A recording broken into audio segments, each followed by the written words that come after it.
I'm Patrick Moleza, a journalist with Afroscandic. Today we are at the Embassy of Benin in Copenhagen to carry out an interview with Ambassador Aled Daniel Vignican, who is a career diplomat and holds a degree of Diplômé d'études supérieures spécialisées in international public law.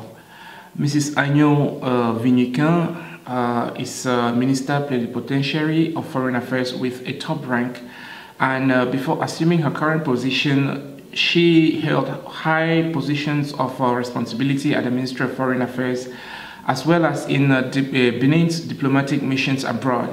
She's been head of the Department for America, Minister Counselor and Chargé d'Affaires at the Embassy of Benin in the People's Republic of China, and at Benin's embassy in France. That's the Embassy of Benin in France.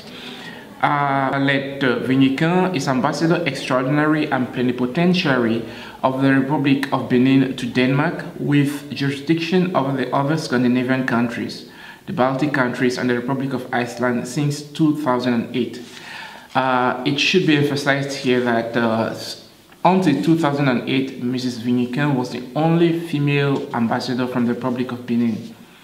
As a high-ranking official of foreign affairs, Mrs. Daniel Vignican is a civil servant filled with experience and a sound sense of public service. She was born on November 17, 1951 in Ouida in the Republic of Benin. She's married and mother of 3. So the interview is going to be carried out in French because Benin is a French-speaking African country. Bonjour, Son Excellence. Quelles sont vos opinions sur le décès de Nelson Mandela, le héros le plus célébré de la lutte anti-apartheid?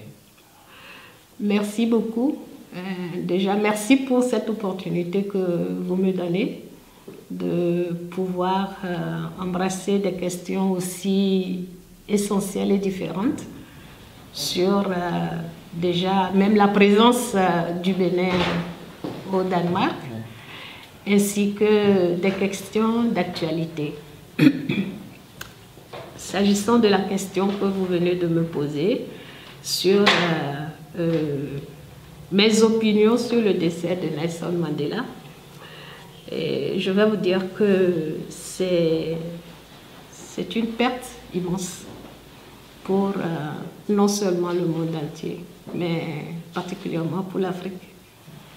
Parce qu'il faut le reconnaître, Nelson Mandela est un Africain, c'est un africaniste. Et toute sa vie durant, il l'a démontré.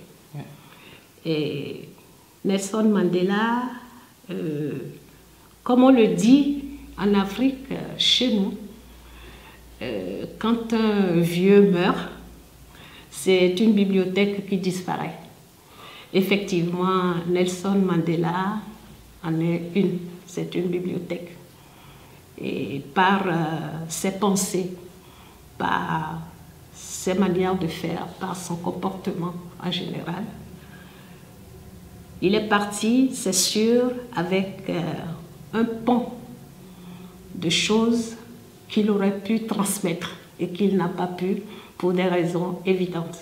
Le temps qu'il a passé dans les geôles et après sa maladie.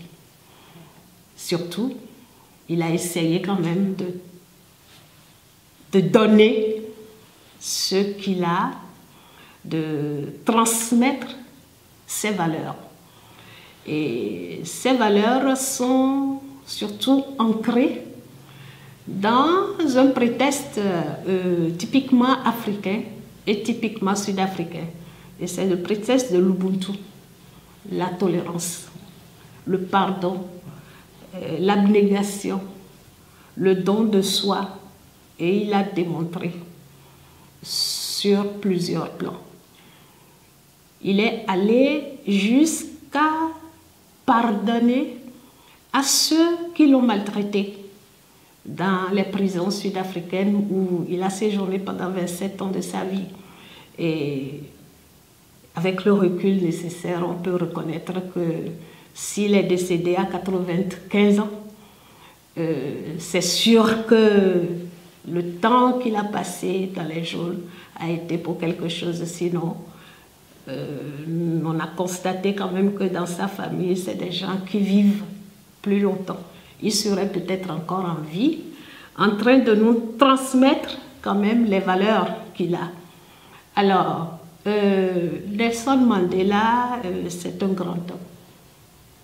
C'est tout simplement un visionnaire. Et il a fait, et on peut le comparer, pour ce qui concerne ce qu'il a donné à l'Afrique, à Mahatma Gandhi.